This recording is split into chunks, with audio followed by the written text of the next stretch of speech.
Cool. And thank you again for coming on here in the middle of the day. I appreciate that. Oh man, no worries, no worries. When you messaged me, I was excited. I was like, oh yeah, I love to meet with Carlos. Awesome, man. Appreciate that. So we're just getting kicked off here. We started the live broadcast 2:01, a minute after the top of the hour here. I am pleasured and it's a privilege to have Christian Marin on from Orlando, co-founder of Capital Real Estate Pros. And he's taking some time out of his busy day. He runs a big operation, self-made guy in Orlando, Florida. So Christian, as I said as we first got on here, thank you very much for choosing to spend part of your Wednesday with us here. Oh yeah, man, of course, no problem. I love helping out people and just giving advice, because a lot of how I learned was just watching other people, watching YouTube videos, and just encouragement of other people seeing the success is like, I gotta be there. So. Absolutely, man. Do you want to give we're going to dive into that too. Like, we can talk about Sean Terry's, course, everything he offers as far as learning and scaling a wholesaling business. But could you give the audience a little bit of an introduction on yourself, what you were doing prior to real estate wholesaling, and how you got into real estate? Yeah. So I was a firefighter since 2006. Then the economy crashed and we weren't getting any raises. And then we were fighting to just get money, and I was just like, how am I supposed to continue to pay for everything with barely getting any money? So I actually stumbled onto Rich Dad Poor Dad, and I read the book, and my mindset just completely changed. I was like, what? I went to school, and I'm supposed to be having a job that takes care of my bills, and I don't have that. I was like, I was taught everything completely wrong. So then I just from reading more of his books and stuff, he talks about real estate. I got more interested in real estate. I was like, that's what I'm going to do. That's how I'm going to become a millionaire, is by getting into real estate. And it wasn't easy.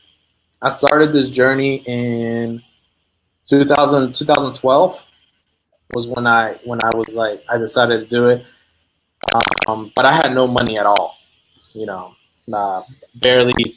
I was just getting divorced, so I barely had any extra income. I was working 2 jobs. And so I just learned as much as I could. I started 2 other businesses because my intention was to grow 2 other businesses, make money, and then start flipping houses. I learned a lot from those businesses on how to actually run a business, marketing-wise. One of them was a complete failure, mainly because I chose the wrong partners that had no idea what they were doing, and there wasn't enough money. And then the other one was actually very successful, and I learned a lot because I was running it, doing everything by myself. So then I actually ended up getting my real estate license, trying to do regular real estate. Hated it, absolutely hated it. And one day I actually ended up running into a big wholesale firm, and I actually got hired as one of their acquisitions agents. But all they concentrated on was MLS offers. That's all they did. So I learned how to analyze properties from them, because they were flipping houses. So we would go and they were pretty much my mentors on the basic of real estate. From then on, as the market got tighter and tighter, I was like, we got to start doing off market. So then I got with Sean Terry, learned his program, and then learned how to scale the business. So then I started doing direct mail on my own. I started getting I got a couple leads and deals on my own, and I found them and I sold them, and I was like, so I left the other company. I was like, I'll just do this on my own. And pretty much that's where I met my other partners, and we decided to just join forces because we had a lot of synergy together, and that's how we formed Capital and stuff. That's awesome, and that's kind of like that. That's kind of like that phase 1, I think Sean calls it, of getting your first check. And when you were in that phase 1, it seems like you already were getting good experience working with another wholesale firm. So that probably helped you as well as starting these businesses. You definitely have entrepreneurial drive. So that's awesome to hear that. Yeah, I mean, working with them was awesome because I really learned how to how to manage a closing. Once a property is under contract, how a contract should be done. Working title issues because we did a lot of REOs, how to wholesale double close, which ones you can assign, how to get rid of. We've gotten rid of IRS liens, we've gotten rid of huge probate issues. It's all these crazy things that these houses have. We've had it to where they foreclosed on the wrong house, and so then they had to go do an entire foreclosure all over again. So I learned a lot of the transactional stuff from them, and then from Sean, I just learned how to do direct mail, how to scale my business up, and hire people and make sure that you really have a business that you're running, not just yourself. Because that's one of the biggest things is I know a lot of people like to just have control over everything, but it's more fun. Like I wake up in the mornings and I drop off my daughter to school every day, and then I go to the gym. I walk into the office around 11 o'clock and I leave the office around 4 and stuff. So my day is a lot shorter than it used to be. I used to wake up at 6, be at the office by 7, and I wouldn't be done till 7:30 or 8 at night. So that's the freedom that I get is I get to do things that I actually enjoy. That's really the whole point. Yeah, man, that's amazing. And we may be jumping around a little bit here as far as hiring, marketing, acquisitions, dispositions. I do have a question that came in here specifically on the IRS liens that you were talking about mailing, and then we can loop back a little bit to like first hire and the direct mail marketing and stuff. But Carolyn wanted to ask, how do you remove IRS liens? If you can see that on the screen. So to remove IRS liens, honestly, it was our title company. We have a great title person. That's probably one of the biggest things is make sure you know somebody that's knowledgeable in wholesaling and investor and distressed properties, because not all title companies can do it. But she was able to get in touch with the IRS and just negotiated a payoff. I think they owed somewhere around $12,000 and were able to negotiate it down to $2,200. So one thing people don't know is that the IRS, when they do put a lien on it, they will take a negotiated price because they know that they rather get it sold and get some kind of money. So that's how she did it. We just negotiated with the IRS themselves to get it reduced. Sure. And then the seller paid for it. It came out of his proceeds anyways. Sure, that definitely makes sense. She had a follow-up question about the title company that you use. Maybe you use multiple ones. I use the law office of H. William Vasquez here in Orlando. Lori Whitaker is our title person, and she's the one that handles all of our closings and stuff. We use other title companies like Southern Title and Abstract here in Orlando. They did a lot of my closings for a long time too, and they're great at it too. Awesome, man.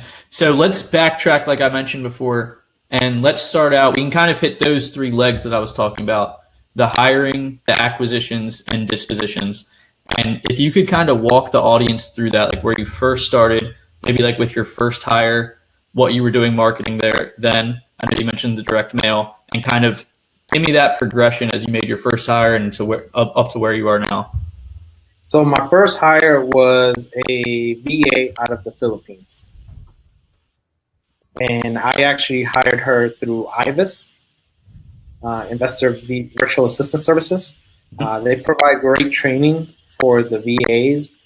They all speak English. So it's a higher cost than just going on like Upwork and finding a cheap VA for like $5. But the quality, I mean, she's still with me today. To this day, That's awesome. Still with me, and it's because she's one of the best workers I've ever met. She works late until make sure everything gets done, and she's awesome. My whole team loves her.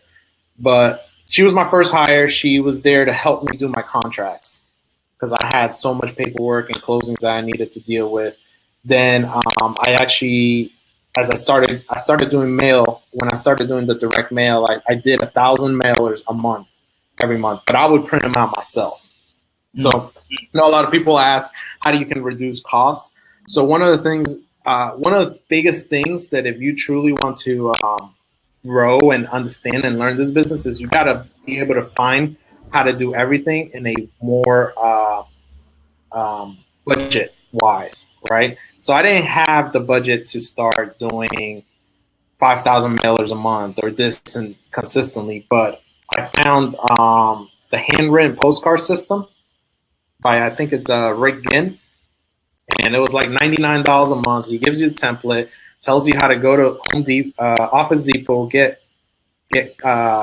postcard card stock, and how to print out your own cards. So me and my wife would literally every week I would mail merge and print these cards and stuff, and she would help me put stamps on it and send these envelopes out. It was crazy. She hated me, but we were sending out letters $250 every week. We would send out and stuff like that, and it helped me on the cause because I was doing letters for about 37 cents a postcard.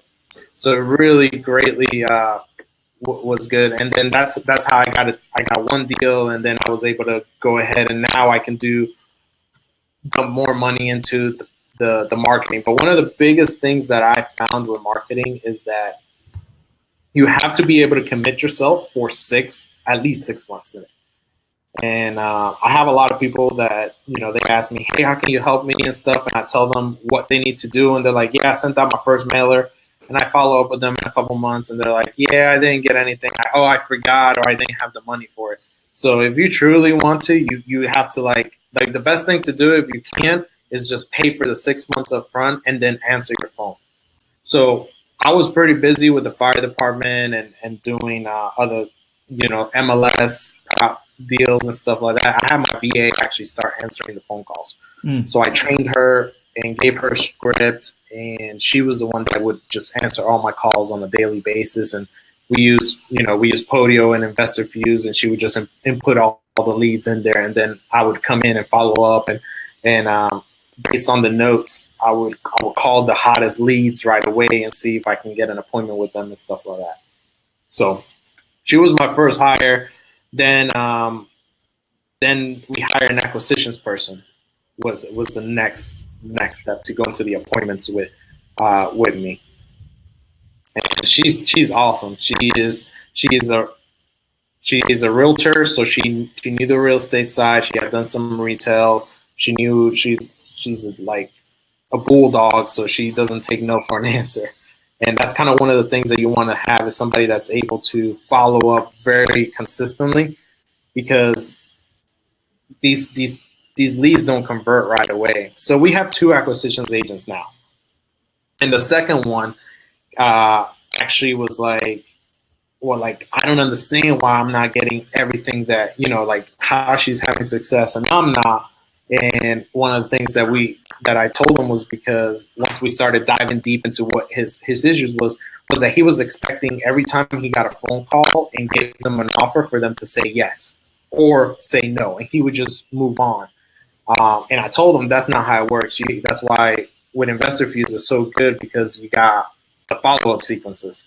So you just put them on a follow. I'm like, just put them on a follow-up, on a warm lead follow-up, and let the system tell you when to call them back.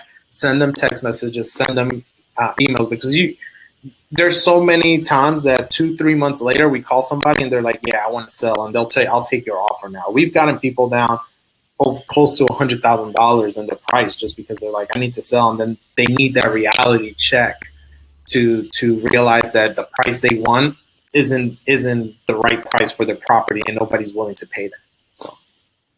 So that was my second hire. Then we got the other acquisitions agent, and then we got the dispositions agents and the sales agents and stuff. Very cool. Yeah, man, and that's the thing with the distressed sellers that we're marketing to in this area. You get to hit them with the right message at the right time. So a lot of times, if they get your postcard, it may not be the right time. You need to keep following up with them, and most of those sales or most of those contracts you are going to get are going to be either during the 3 to 6 month period or even after that. Yeah. So, yeah, exactly. A lot of them, sometimes I think we just got one under contract that she's been working on since November. So that's the consistency is the key to make sure you always have a pipeline coming in, and that's really how you scale, because as you start getting more deals closed and you increase your marketing and you build your pipeline and your pipeline, well, then it gets to the point where now you have new people that are, you're going to get the ones that call you and they're like, yeah, I'll take it out. I'll accept your price. Let's sell right now.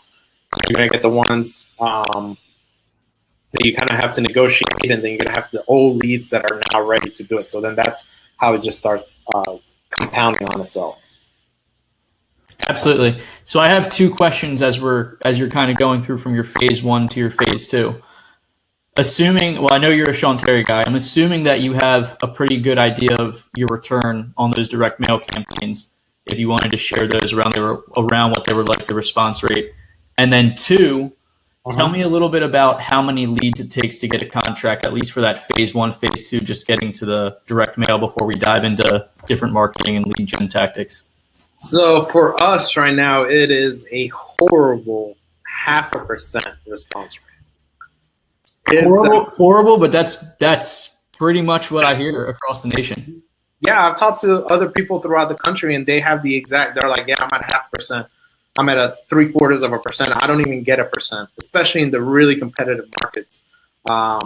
Orlando every day is becoming more and more competitive. Like, people are coming into Orlando from South Florida constantly because their market over there is just so saturated, and they think Orlando is a better market, and then they're starting to find out that it's actually just as competitive as it is down there. So yeah, 0.5% is really what we get. So if we send out 1,000 letters in a month, we're getting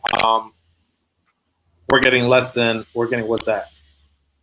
5 calls? Yeah. Oh yeah, 5 calls. So and it takes us about, right now it's between, depending on which list it is that we're mailing to, it's between 25 to 30 leads per contract. Gotcha. And yeah, I'm sure Sean talks about kind of reverse engineering that number. If you want to have X leads come in at a 0.05% rate, how much mail do you need to send out? Yep, exactly. So like our forecast for this year, we got to send out about 30,000 mail every month to get to the goal we want to. So right now we're at 20,000, but we implemented cold calling now. So that's the reason why we haven't umped up to the 30,000, is because we wanted to implement cold calling and reduce our price per lead down. Absolutely. Yeah. Cold calling the last 6 months has just been like exponentially taking off with investors as a lead gen tool. And I think a lot of people, even myself, as I know how effective direct mail is, that number just doesn't sit well in my head. But if I send out X amount of postcards, only 0.5% of those people are going to respond to me. Where cold calling, you're kind of, instead of playing defense, waiting for people to call you, you're kind of playing offense and being aggressive there. And Tammy chimed in here too before we transition into cold calling. I want to hear all about that. I'm sure you got great stuff going on there. Tammy just made a comment here. She's in South Florida and sends about 50K in postcards per month. So she's right there with you, close to that number. That's crazy, and I'm sure she gets 0.5% response rate also. So that's pretty much what everybody's kind of looking at right now. That's why I think that's why the RVM and the cold calling has picked up so much, because our cold calling price right now is about $20 a lead. Our PPC is a per lead. Our direct mail is around 120, 130, depending on which list it is per lead. Very cool. And for those who don't know, could you talk a little bit about Sean's RVM, what that stands for, how that works? So the RVM is ringless voicemail. I don't do ringless voicemail though. I've tried it and I haven't had success with it, so I don't know too much about it, to be honest with you. Gotcha. I have a team of VAs that literally actually just call the people, and that's what I've had success with. We tried the RVM for a couple months, and we got a bunch of calls, but nothing was able to convert over into into even like what would seem like a lead. A lot of it was why are you calling me? I hate you and stuff. And when I looked down at the numbers, it just wasn't making sense for us. Yeah. So we just stopped doing it. But one of the biggest things that I do take out of that, and I want anybody to know, is that you always have to be trying to test different marketing strategies and innovating. And they might work for some people. They might work in a market, and they might not work in another market. So that's one of the biggest things is you got to find what actually works very well for you. Absolutely. Always be testing and always be measuring it and tracking it, which the Sean Terry people know already, but that's just as important as trying and experimenting with the new marketing and lead generation tools. You have to track it and see how effective each one is to give yourself the best chance at making educated decisions moving forward. Yeah, exactly. Different marketing pieces, different lists. It's all different tests that you can do to see what kind of response you get. One of the best ones that I've had recently was a street letter postcard, that puts the picture of the property on the postcard. That one got us a huge response. Our response rate went up to about 2% when we sent that one out. About 4 times higher response. That's awesome. Yeah. Now, some people were angry and were like, "How'd you get my property? How'd you get a picture of my property and stuff?" But we did get a lot more response, and it did get a lot more attention on people and stuff. And the way I tell my acquisitions people is that, yeah, they might not want to sell right away, but at least you got them in the system, and now we put them in a follow-up, and you never know, in 6 months their situation could be completely changed, and they need to sell fast. And if we're always in front of them, then we're going to be the first ones that they reach out to. Absolutely. Always be marketing, always be testing new marketing, always be tracking, and of course, always be following up. That's awesome. Exactly. Tell me a little bit about the cold calling, since that is newer than direct mail. People that have been wholesaling for a decade or longer have been sending out direct mail. But the cold calling, like I said, that's kind of, to me, it seems like it's been more popular the last 6 months or so. So could you kind of walk me through that process, what it looks like for you and your team, and how you involve maybe like your VA and some acquisitions on doing that? So yeah, everybody's doing cold calling now. But the way we do it, so we have 2 VAs that specifically cold call. I'm actually looking to probably hire another, maybe 1 or 2, because we have one of them calls sellers and one of them calls buyers. So when we market, we're always marketing for both buyers and sellers, because you need to be able to work. I see a lot of times people ask the question, which one should I do first, get a property or get a buyer? And I wouldn't worry about buyers. You're always going to be, if you have a good deal, you're going to find the buyers. For us, one of the best ways to find buyers is bandit signs. So every property we get, we dump 30 to 40 bandit signs daily on it. So as soon as a property goes out, our disposition agents, they make signs for it, and they go put signs for it, and their phones just blow up consistently, and they'll get 40 to 50 calls every week just from cash buyers on their signs, on top of the other marketing that we do. So we have our VA do the cold calling for buyers and then sellers. And so when they have a script, when they get it, it gets inputted into Podio.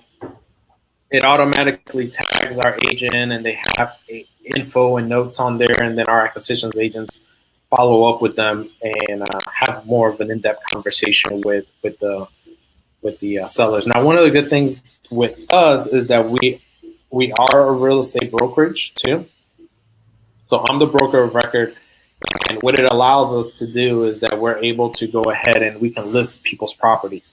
So one of the biggest things right now in this market is that we're able to convert more leads than normally a normal investor would have to throw to another agent or anything. We just move it over to our retail division, and our retail agent goes ahead and they go ahead and lock it up as a listing, and then we just do a split with them.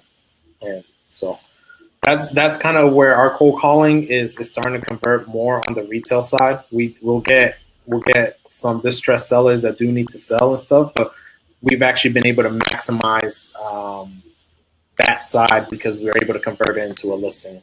and we don't have to just throw it out to an agent and then get a little bit portion. We get to keep a big portion of it because we split it 50-50 with our agent. Yeah, absolutely. It's important to be able to monetize more and more leads. If you're like a one-trick pony, you could go out of business real quick if you have a couple bad months in a row spending all this money on marketing, and you're only able to like assign or double close properties, Yeah, exactly. So it gives us different avenues, different exit strategies and stuff. I know some people do like the wholesale thing, and we've looked into that too. The numbers kind of, we're trying to make sense of it sometimes. I mean, our market doesn't have that big of spreads. I realize wholesaling kind of works in markets with bigger price points because there's more of a spread that you can throw in there. So for sure. So kind of jumping to the dispositions side of things, when you actually have a property you're looking to sell, I heard you say multiple agents. So tell me a little bit about what that looks like. And then also we were chatting before we went live here about kind of how you transcended Orlando, like the dispositions for a wholesaler game. And I think that may be one of the best nuggets that people on here listening could take away from this interview. And I'm excited for you to tell everybody about that. So a lot of people always put a lot of emphasis into the acquisition side. And yeah, the acquisition side takes a lot of work, but we actually put a lot of emphasis too on the sales side. Because, so with the other companies that I used to work with, the strategy was when you get a property under contract, just get a check. First person to get a check and a contract from the buyer has that property sold. But a lot of times what we found out is that if we were selling it for $100,000, the buyer would always come in and say, "Hey, I'll offer you 92." Then the agents wants to make the sale. So they're like, "Well, look, I can't do 92. Can you do 97? They're like, "Well, let's meet in the middle and do 95. Well, cool. I got a sale. So they're happy to do it because they're going to make sure that they get money over the other agents. But what ends up happening is that now you've actually lost $5,000 in profit that you could have made. So we have 3 sales, 3 dispositions agents. And the reason I like having 3 dispositions agents is because of the competitiveness. Just having one person, the different strategies that we do for marketing for buyers doesn't allow for just one person to do it because our dispositions agents are the ones that drop signs for us. So they go and they can spend their morning dropping 10 to 20 bandit signs for each property. And just last week we had 10 on the board. So that's 100 signs that they kind of have to drop within the week consistently. So that can take some time. On top of that, when they drop it, some properties are just going to blow your phone where you might just get 30 calls in one day on top of the other calls. So they're constantly on the phone consistently on top of building relationships with buyers, and these buyers are asking them questions and they're trying to see it. So that's why we have 3 different agents because it allows our list to be managed better than just by one person. And they're all closing majority about the same amount of houses each month. So they're equal. And so the way we do it now is when a property goes out, we don't let any buyer see it at all. And so we tell them, hey, we're going to let you all come in at one time and do a big group showing in 3 days. And so, at first when we started doing it, all buyers were like, no, I don't want it because now you're going to get me into a bidding war, just like take me off your list. And well, now we're at a disadvantage because we can't just go get a check. Now you're actually going to make us wait until there and bring our buyers there. And hopefully our buyer is a bigger offer because we actually, after we sit down, after everybody sees the property, anybody wants to make an offer, makes an offer, and we take all offers that come in and we choose the biggest one. If one of them are the same, then we go ahead and we tell the people that made the same offer if they want to increase their offer and they go up. So an agent might get a buyer there, but they might not sell it because they might lose about $500. So we had a lot of pushback from that, and a lot of buyers didn't like that either because they knew they were going to end up paying more for it. But we kept going, and eventually people just had to adjust because we were acquiring properties at such a good price that they're like, there's so little inventory. They're like, I can either not buy this property or I can just pay more for it, and it's still going to work for me, and it's still a better deal than anything else that's out there.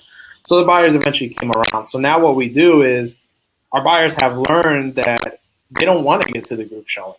They don't want it to get to all those people. So a lot of our buyers will just drive by the property, or they'll just look at our pictures. And we started putting videos in our flyers, so they'll get like a walkthrough of the house, and they'll just look at it and they're like, I'll buy it. And so one of the things that we do now too, if we're gonna cancel the group showing, we got to make it worth it for us. So they got to pay us above what we're asking.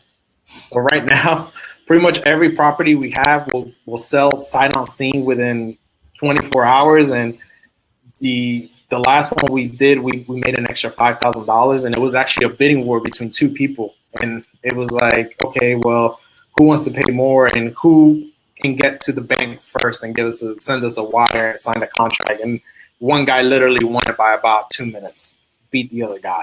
And so it was fun. But we made an extra $5,000 on that deal. So that helps us on our profit and our margin when we expect to make $20K on our spread and then end up making $25,000.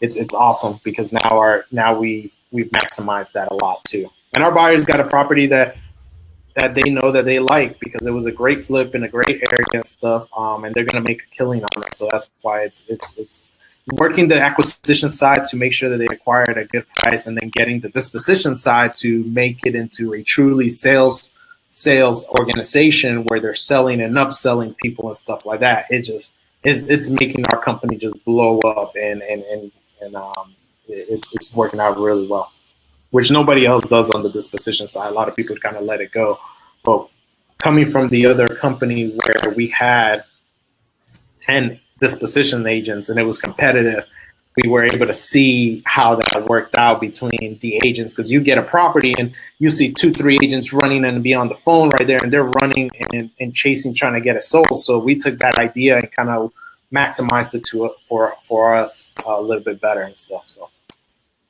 yeah, I love that. By doing the mandatory group showings for each property you have in your inventory, you're almost setting it up like it's an eBay. Like you can bid on it, or there's a buy it now price, which is going to be a little bit more of a premium than the original list price. So that's awesome.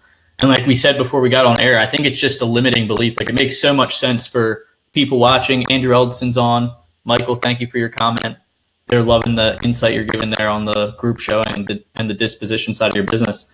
But I think it's a little bit of a limiting belief. Like we see retail and agents do open houses. Like the house next door to me has an open house they're trying to sell. Why can't we do that for off-market investment properties as well?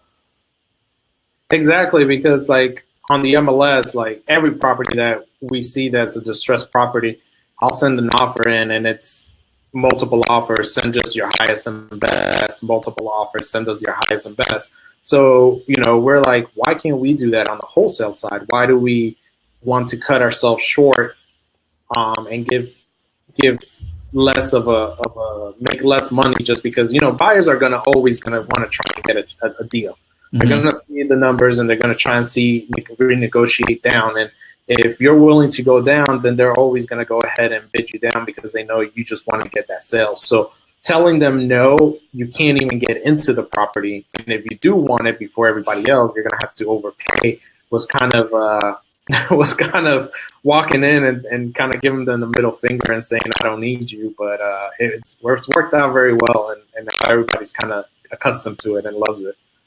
Yeah, I love that. And of course, you're thinking long-term as well. Obviously, every deal is a case-by-case basis, but like you said, if you're able to tell the buyer no every single time and say you can make $1 to $5 grand more per deal, and at the volume you're doing, you can make 100,000, 200,000 more in a year. Exactly, versus losing more money. And it's not on every deal. So our agents have a very good pulse on their buyers. So whenever we put a property out, and let's say we don't get that much of a buzz around it, because like when we throw out a property and it's good, like we literally, because we don't just do we send it out as a marketing, and then we send an email out, then we do a text blast, then we post it on Facebook. So all our buyers get a text blast. They take a look at it, and our phones will literally just blow up and be like, I want it, I want it, I want it, I want it, and stuff. So now that we know, we've seen the pattern, after a little bit, if we're not getting that much of a buzz on a property, we know that there's something that we didn't calculate, that it's not priced right. So sometimes we might just sell it at asking, or sometimes we actually might just do a price reduction on it because we have enough of a spread, or we'll have buyers that are like, yeah, I'll take it, but it's at this price, and this is the reason why. And so, based on how much traffic we're getting to it, we'll price it. We'll adjust the strategy for us. That's awesome. And for those of you guys who are just joining us, we're on with Christian from Orlando, who's absolutely crushing it right now. Have loved seeing him scale his business. He's given some great content here, even some stuff that you can take that's applicable that you could start doing in your business today. So definitely feel free to keep those questions coming in. And I definitely have some follow-up questions for you on that whole thing. I absolutely love what Andrew's calling the eBay strategy for dispositions. Yeah. Michael has a question for you here about, as you're doing those group showings, how do you deal with the seller? How do you explain that to the seller? Are you upfront with them, telling them what you're doing, or how do you go through that? Tell us a little bit about it. So our acquisitions agents are really good at managing that, and it's kind of learning how to read your seller and building a rapport. If the seller is asking questions about who's going to come through or whatever and stuff, sometimes we might not do a group showing, and we might just sell it because our agents are like, this seller is very skeptical. I don't think it'll be good to have this many people here. It might scare them off. And so I take their advice very seriously. And if it's something that they feel that bringing in a bunch of buyers through is going to scare off and potentially make the seller not even want to sell, we won't even do a group show. We'll just say, take whatever offer we get at this point, because we don't want to sell it, or we might just get one buyer that just needs to get in, and rather than have 10 people walking through. But a lot of times we tell the seller too, when we talk with them, that, hey, we still need to inspect this property. We need to come back in here with our contractors, with our inspectors, and we explain to them that, look, we find money from investors all over the world. So a lot of times they want to come in and kind of see what deals it is that they're going to be investing with us and stuff. So we might have a couple of financial partners come in to visit the property with us and stuff like that. So our acquisition agents go on every single one of the group showings, the ones that acquire the property, and their task is to kind of keep the seller at bay and kind of entertain them and keep them out to the side, asking them questions. And they do a very good job of keeping them busy. But a lot of times, sometimes we'll be honest with them too, and just tell them, look, this might not work for us, but we have other buyers that want to come and see this property. Is that all right? They'll be like, yeah, okay, that's fine. Yeah. So they know that we work with thousands of other investors that might want to sell the property. Because what we tell them is that, look, at the end of the day, we just want to make sure you sell your property, whether it be to us or to somebody else. So we're kind of honest with them, but in kind of a different, not so, hey, I'm going to tell you exactly what I'm doing. I'm getting somebody else to buy your property. So we tell them that thing. And one of the things we do is we do double closings on all our properties. I think we've maybe assigned maybe 5 to 10% of all our deals. And really the only time we assign it is when we have a buyer that has a good relationship with us, and they're like, hey man, can you guys I don't care what you guys are making. I know you guys are making this much. But if you can sell me on closing, the closing costs, they just get thrown to the buyer, and the buyer pays up the closing costs. So we don't pay it, and they reimburse us for the front side closing costs and stuff like that. But a lot of times when it keeps it clean, because the seller doesn't see change in the documents of another company, doesn't see an assignment fee. The buyer doesn't know how much we're making and stuff like that, especially when it's a new buyer and stuff like that. So it helps us. We prefer to do the double closing. It makes it a lot cleaner for us. Yeah, that makes sense for sure. And just to not brush over that, that's a good sub point to take away too. If you guys are interested in doing group showings, you could have your acquisitions person, whoever's working that lead or comfortable with the seller, go there, meet your dispositions agents there too, just to kind of give the seller the warm and fuzzies, so to say. So that's a great nugget. I didn't want to brush over that. No, yeah, for sure. Our acquisitions, they always go to all the deals, and that's their job, is to keep the seller busy, because we don't. Last thing we want is the buyers to be walking around talking about, oh, we're gonna have to fix this and that's gonna be costly, or talking about price. Be like, oh yeah, we can't believe they're selling it at this price. We probably need it at this price, and then the seller hears like, what are you guys talking about? And that can completely kill the deal. So we're very strict on watching the actual group showing. Make sure our sales manager goes to all the group showings too, and he kind of oversees the sales, the dispositions agents, and they walk around with their buyers and stuff like that. But he helps them out and kind of answers the questions and makes sure that they're not talking too loud to where the seller might hear something or everything. Or if there's any questions that come up, he'll tell them, hey, we'll discuss this afterwards and everything. So.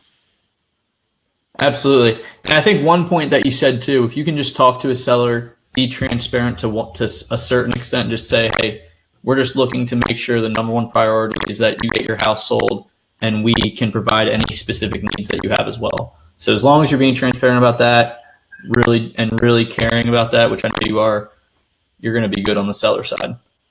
Yeah, exactly. I mean, you don't have to just come out and say, hey, I'm not going to buy your house. But one of the things we do tell them when they ask is, are you buying the house? We tell them, yeah, we buy houses, but we also work with thousands of other investors that are looking to buy houses. So sometimes the deal might not work for us, and it might not pass our underwriting, but it could work for other investors because they have a different strategy.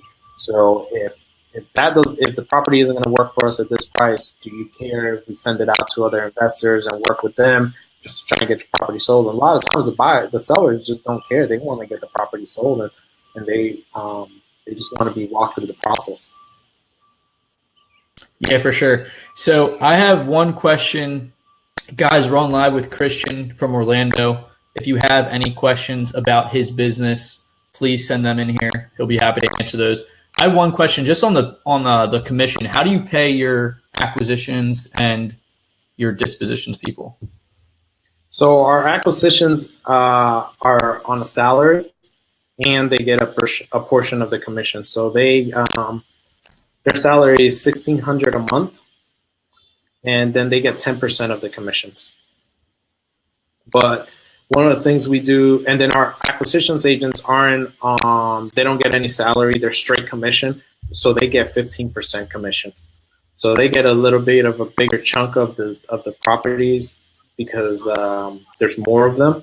Mm-hmm. So that kind of helps offset the fact that they might not sell as much as the acquisitions agents because there's less of them. And then, but it's a straight sales environment on that side. So if you go to any sales organization, a lot of them are mostly, straight commission based. So we took that into account too. And then, but one of the things that we do also is we have kind of if you bring in leads yourself, we split like the profits and they get a bigger percentage of it and stuff too. So like our acquisitions agent last month, she made close to $15,000 extra just because she brought in 3 deals that from just networking with people, and it was just completely, she found another bird dog, and then another one was a title company she worked with, and it brought us money, but it brought her money too. Like she got, for one of them, she made like $8,000 was her payout for her alone. So she was happy. So we do that because we want to make sure that they network and bring in people and make sure that they don't do deals on their own. Because a lot of times, your employees start learning how to do this, and then they're like, well, I'll just do this on my own and stuff like that. So we incentivize them to make sure that we keep our people here and make them happy. Yeah, man, I've seen videos that you've posted just in the office. It's a good competitive environment in there. It's almost like the Wolf of Wall Street. People ringing bells after closing deals, stuff like that. Yeah, we got a gong, and so we ring it every single time.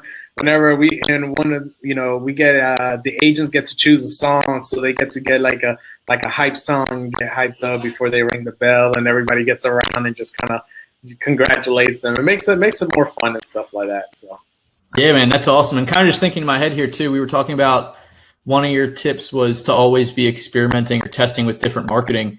You kind of do that with other aspects of your business too, like the group showing. That just makes so much sense to me to do group showings and have like a buy it now eBay price, as Andrew said.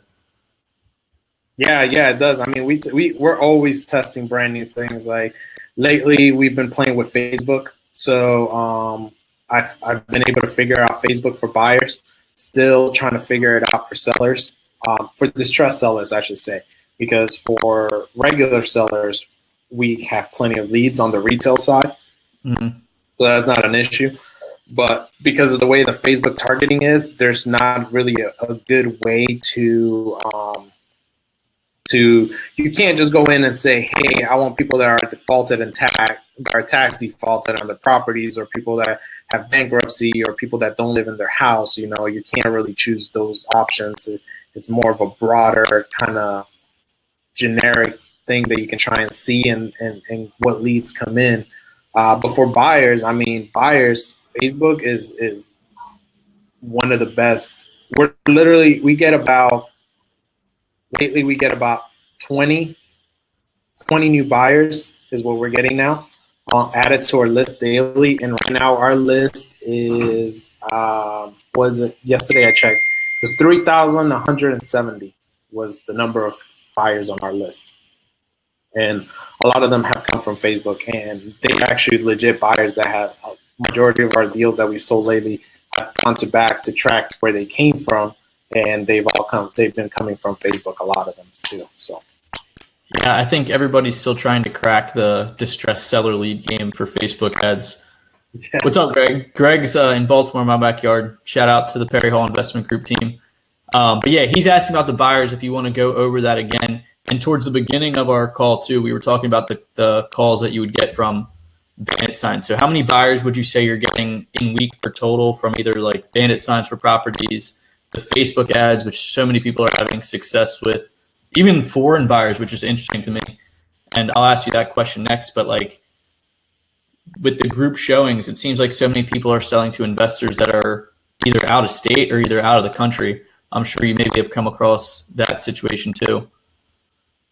So we don't have a lot of out-of-state buyers. We market mostly to buyers here in Orlando. We do have agents like realtors. We have a big other separate list of realtors that have agents that have buyers and stuff that we've sold from Canada, from UK, from Brazil, from Venezuela. One of the deals we closed last month was from a buyer in Venezuela, but he's working with a contractor. So a lot of the main connects that we have are here locally, but the true money that ends up buying it is overseas, because we don't our targeting is focused for people that are in the Orlando area. So that's kind of how on Facebook. And then our bandit signs, a lot of times people are driving by that are in the area, either visitors that are here checking out Disney, or it's just people that live here in Orlando and stuff like that. So Gosh, you see, even the investors that may potentially be out of state or out of country, they have boots on the ground, so to say, that can come to see a property or talk to one of your disposition agents. majority, yeah, almost all of them have some kind of somebody here in the market that can come in and be representative of them, and that's usually a realtor or a contractor and stuff that we work with. Cool. Yeah, that makes sense. Quick question here from Michael, and he's talking about along the same lines as Greg's question, asking how many buyers you have on your list. And he asks, since you have so many buyers, do you ever have an issue with them trying to go behind your back to steal the deal, talking to the sellers themselves, and how do you prevent that? So no, we don't. So we don't really have that issue. One of the reasons because closing. So along the contract, the buyer will want to see the front side contract to make sure that it's correct. And if you don't pay attention and block out the seller's name, somebody might be savvy enough to come in. Now we have had people come past the group showing or stayed around and come back and talk to the seller. But one of the things that we do is we do build a good rapport with them, and we do tell the sellers, these are the people, different buyers, different investors that we work with and stuff like that. So even though they try and come in and say, hey, they're selling the deal, a lot of times the sellers will just come straight to us and talk to us. But one of the things is our contract's very, so we have had that happen. We had a lady that we had it locked up, we had it sold, and then she had a realtor friend that wanted to go ahead and list the property. And so she tried to get backing out of the contract, but the contract was so secure that she didn't have another option other than to sell it to us. What we ended up doing is we just went and recorded the contract and just put a lien on the property and stuff that she had to clear it out afterwards and stuff. But we don't have a lot of buyers to go through. We build good rapport with them too, and you start to learn who your real buyers are. If they ever do try that, we let them know they're blacklisted, and we'll let everybody know not to mess with them and give them a bad name. Like, I have no shame in making sure that if you're going to be shady, I'll let everybody know that you're shady. And one of the things that we do prior to is that we make sure we get really good properties. It's kind of also what helps us. So yeah, you might try and go around us, behind us. We're going to find out you're not going to be successful. And what ends up happening is you're not going to get a deal probably. And the other thing is that you'll never get another deal from us, and you'll just be sitting around watching everybody else get the deals instead. So it's kind of an integrity thing. One of our core values is integrity, is our second core value. So whenever we speak with a new buyer, we vet them very well. We explain the process. We let them know who we are. We let them know, don't do this, because if this happens, then we're just not going to be able to work together, and we don't want that kind of relationship. And our sales team builds relationships with the buyers, so that has always helped us a lot too. It's funny. So our departments are split in two, and our acquisitions people I've trained them to build great relationships with the sellers, and then the disposition side builds really good relationships with the buyers. But every once in a while it conflicts because the disposition agent wants to protect the buyers and the acquisition agent wants to protect the sellers. And so if an issue might come up and they're kind of butting heads as to what to do. So like one of the things that we just had was the sellers had a tenant in a property, and they vacated and left jet skis, left trash all over, and they didn't want to do it. But our contract with the seller is, yeah, you can leave it as is, leave the whatever stuff is there. But our contract with the buyer is also, you're buying this property as is. You might have to dump it out and clean it yourself, and most of the time they don't care. But the buyer was like, no, I want it completely clean. So our sales agent was fighting on that end for not fighting, but he was kind of, standing up for his buyer and wanted the seller to pay for it, and the acquisitions agent wanted the seller not to pay for it because it was more money that we're going to lose. So we have issues like that where they kind of each side fights for each who they're representing. But we build really good relationships with both people, and that has helped us for buyers to not go around us. Yeah, and that's good in a way if your acquisitions are fighting for the seller and looking to be in their best interest, and same thing with the disposition of their buyers. So in some way to look at it, that's a good way. I think the best way to answer Michael's question, what I took from that at least, is a lot of that is kind of like the root or the foundation with the relationship building. So if you have good relationships and you're primarily or trying to primarily work with buyers that you have a good relationship, you're going to avoid a lot of those issues about people trying to go behind your back. Like, I've seen that all the time. But I think what I took away from your response was that it's really about that upfront relationship building, vetting them out. You really put your dispositions people to work. I guess that's why you have, what'd you say, 3 or 4 dispositions people, and that's 100% a full-time job between bandit signs, vetting the buyers. They're like buyer lead qualifiers, all the vetting that they do. They're putting up the signs, really building relationships. It is a full-time job. They're here at the office constantly, and if they're not out dropping signs, they're talking to buyers, and they're also calling the realtors. So to see if they want to be added to the list, if they have any buyers interested in the property, then they also go ahead and they call buyers too, and answer calls, because we send direct mail to buyers also and everything like that. So they're constantly on the phone, constantly building relationships, and they're pretty busy. So.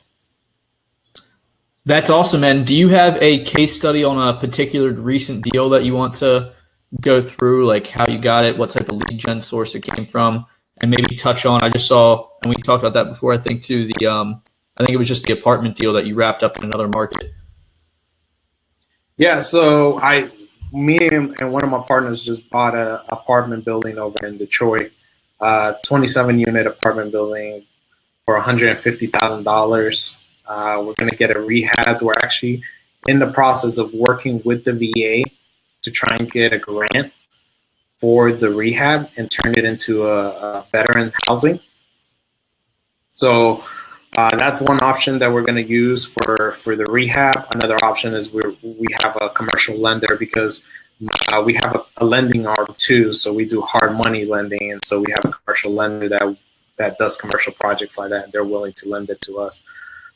So that's a really good deal. We got it from a realtor up there in Detroit because we just expanded up there, and so we're starting to market up there. But we have a couple connections up there, and a realtor sent it over to us, and we just closed on it on Monday. So that was pretty good. Recent deal case study that we had. Let me see. One of the deals that we closed.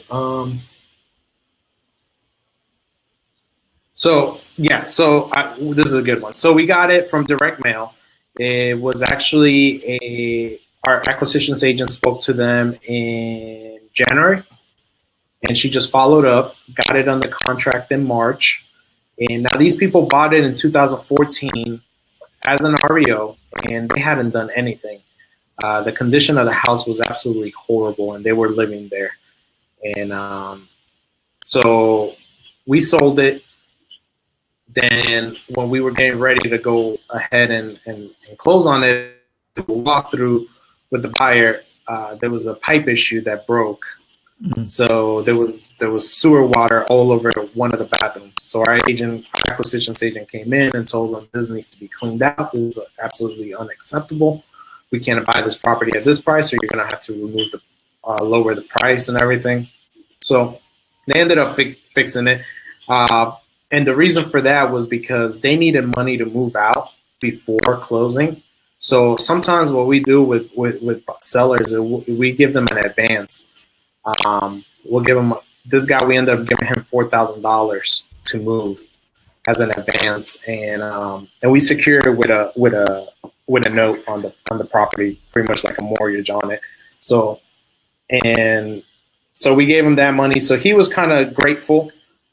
He wasn't going anywhere. He was going to get it fixed. And then the buyer, he was using hard money, and it was a hard money lender that they didn't order the appraisal up until like 3 days before closing, and we had to extend the closing, and then we couldn't get a hold of them, and it between both issues, it delayed everything. We ended up closing, I think, 3 weeks later than we were supposed to. But one of the good things that it was sold sight unseen. The buyer never even got to see it. We sold it for $3,000 over what we were asking, and our acquisitions agents kept the seller happy, and the dispositions agents kept the buyers happy too. And they were in contact with the hard money lender constantly and getting all the information back and forth to them and to the title company and stuff. So that was a good deal, but it shows how our team works together very well and in different aspects to make sure that the deal closes, because they're not easy. A lot of them have just big issues. Yeah, man. A lot of successful wholesalers are creative problem solvers on a case-by-case, deal-by-deal basis. So that's not the exception there on that one that you just outlined. With your success in Orlando, do you see yourself – Greg Bilbro just joined, a buddy of mine, and this is what makes me think of this question. With your success in Orlando, what type of future plans do you have as far as possibly expanding and growing there, or possibly replicating your success in other markets? So we just grew and expanded into Detroit. So that's going to be the next market that we focus in, and we're looking to expand into Tampa sometime by the end of this year. And just a lot of the things that we're trying to do is the virtual, because we don't have the booth, we don't have the office in those locations. So we're always looking to see how we can grow the buyer side, because that's really the biggest concern when you go into a new market, is that you don't live there, is how are you going to acquire all these new buyers in that area. Mm-hmm. So we're doing a lot of Craigslist and Facebook up in Detroit, and that's getting us, our buyers list in Detroit right now is close to 500. I think it's at 420, 430, somewhere around there. But it's growing little by little, and mainly it's been through Facebook ads that we're doing in there. So that's awesome. Tampa makes sense geographically, just since it's in the same state as where you're at in Orlando. What made you go to Detroit out of all the markets you could choose from? So one of my partners was born and raised in Detroit. Okay. Always up there constantly. Like, he just flew out there today. And so he knows the city very well, knows the area. Detroit right now is being revitalized very well. So it's changing, and it's a perfect time to get in there and invest. Just like we just bought that apartment building for $150,000. That's $5,500 a door. Rehab is about $750 to $800, so we'll probably be all in for $1 million. But based on the rent that we're going to expect and the NOI, leaving it at a 10% cap on the NOI would give us an estimated value between of almost $3 million, which is a 10 cap is a great return. So if we push it even lower, which a lot of commercial multifamilies right now are around a 6 cap or an 8 cap, we can get even over $3 million and stuff just because of the rent. So that's kind of the opportunities that are up there. So that's why we decided to go there before going on to Tampa, because our partner's there. We have boots on the ground there. He knows the city very well, and it just makes sense. It just made sense that would be an easier market to start and capitalize on than in Tampa, where nobody from here is from Tampa. We don't know the city as well, even though it's right down the street. It'll still take us more time of trial and error to kind of figure it out. So that's why. Gotcha. So yeah, you had a partner in there that knows the city. That makes a ton of sense. Excited to hear about that deal as well. It sounds like a huge return for that apartment. Yeah, we were excited for it. We actually sold it, and then the buyer couldn't get financing for it and backed out, so we decided to just buy it ourselves, actually, and just do the project. That's awesome, man. So parting question for you here, parting thought I want to get your response on. You're a successful wholesale real estate operator. There's other companies on here that are doing really well for their property buyers, Mikasa, Perry Hall. What would you tell to other companies that are trying to get to where you're at and even above that? I would tell them that you have to reverse engineer your goals. One of the reasons I'm so successful was because I'm a Sean Terry guy, and he really does teach you how to scale your business. So how to break down and track. Like right before we got on the call, I was tracking all our mailing because it's the beginning of the month, and I'm going to order our new marketing pieces for this month. So I was kind of tracking what we did last month to see if anything's changed and stuff. But being able to figure out and get the data down to, hey, I have a half percent response rate, and it takes me this many leads to get a deal, and I want to do this much money. So if I work backwards, this is how much I need to send out. As we get property money coming in, we're able to say, well, now we're going to put this much more into marketing so we can increase it and keep it up for this many more months, because this is the return that we should see. And then we are able to kind of test out new things like the RVM, and we did a bunch of RVM drops and got nothing from it. So we were like, well, this is not a good return on our money. We did it for a couple months and it still wasn't good. So let's concentrate on what actually works for our market and for our company, because each company is different. The way they do things, the way they process things is all different, and and each market is completely different. California is completely different than Orlando, we're learning that Detroit is a different market than Orlando. So everything changes, and you have to adjust as to what is good. Because in Detroit, our response rate is let's see, we sent out 1,000 letters and we got 93 phone calls. So that's about a 9% response rate compared to 0.5%. So it's a big difference. Big difference. Big difference, man. That makes a ton of sense to me. I love like the number stuff and tracking metrics, both for business and personal stuff. So that makes a ton of sense for me. I guess last question, just for my curiosity, because the cold calling is more new in general. What type of metrics do you go for cold calling? Like, I would assume possibly like how many outbound calls have they made. I know some of that stuff you can track inside of Mojo, but tell me a little bit about that. And then Michael has a question here. Appreciate the questions throughout the broadcast, Michael.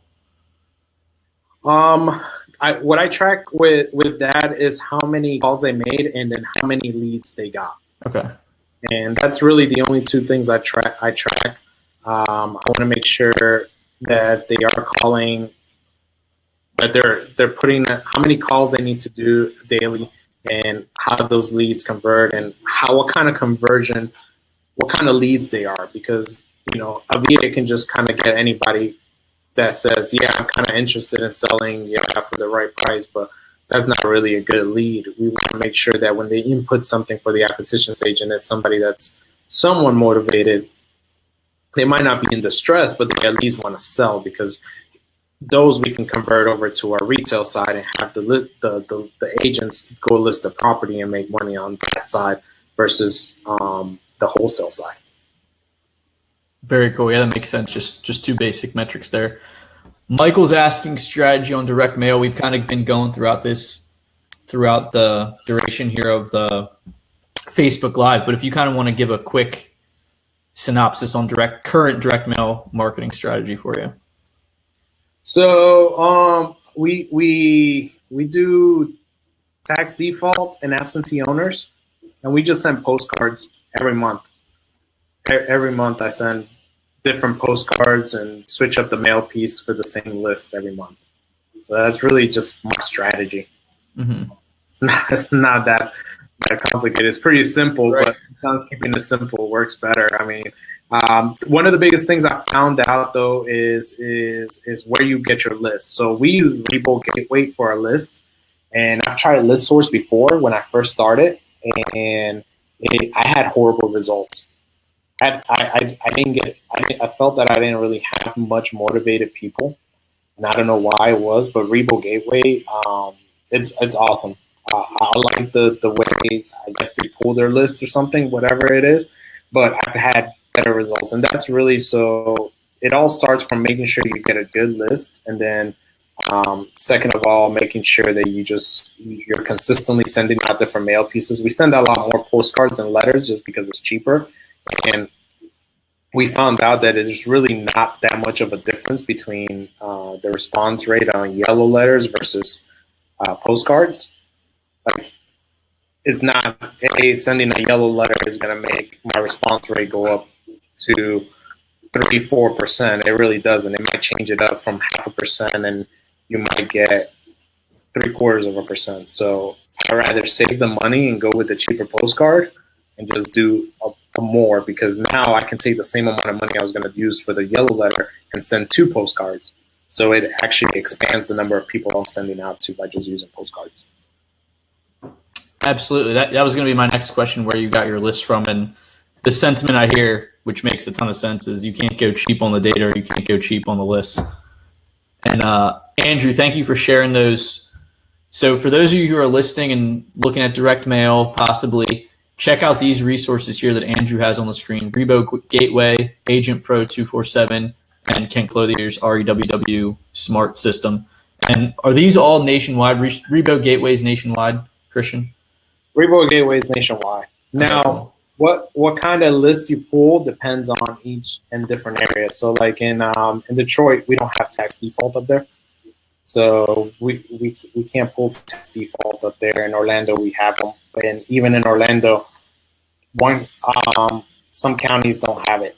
So in the metro area, we have 4 different counties, and some might not have tax default and stuff like that. So it just changes, but it's nationwide.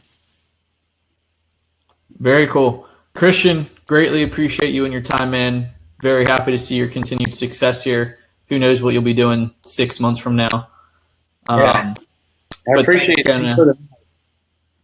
My pleasure. Andrew has one last question here on the mail. Does your VA compile and combine your Rebo Gateway list? So you know what? I used to compile my Rebo Gateway list into just one big list, and I just mail it. And I've recently split them back up into different lists because I want to get more targeted into my metrics. I want to know if one list outperforms the other one and where the majority of our leads are coming from. So I broke it up. But my VA does, so all my return mail, I scan it in and send it to her, and she actually clears out the list for me and keeps it updated. And she'll sit through Podio on calls and listen to any of the ones that say remove me from the list, and she'll find them and remove them. So she kind of manages the list and keeps them clean as we go through. But I pull the list from Rebo Gateway when I initially want to do it myself. Very cool. And again, sounds like a Sean Terry member wanting to know all the returns on each specific list. I love that. Yeah. And then Michael, he's asking if you also use the title toolbox.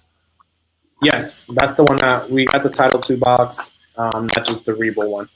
Because I spoke with John and he explained to me the difference between it, and the title toolbox just gives you more way of defining the list, so you get a better list. Mainly because of the equity position. I believe he said the standard Rebo doesn't allow you to really sort or filter out by equity, while the title toolbox does allow you to do the equity. That's cool. Stuff. And that's one of the biggest things. So you want people to at least have equity in the property. Sure. Equity and motivation. Yeah, exactly. Awesome, man. I'm glad we got some questions here. Thank you guys for coming on, asking the questions to Christian. If they could check you out online, Christian, what's the best place to go? And I'll throw it in the comments section after we end the broadcast here. You can just find my Facebook, Christian Marcel Marin, or you can go ahead and send me an email at cmarin@capitalrepros.com. Very cool. Christian, thank you again, man. Appreciate it. Thank you guys for listening, and we'll do another one soon. Thanks, guys. Thanks for everybody coming on.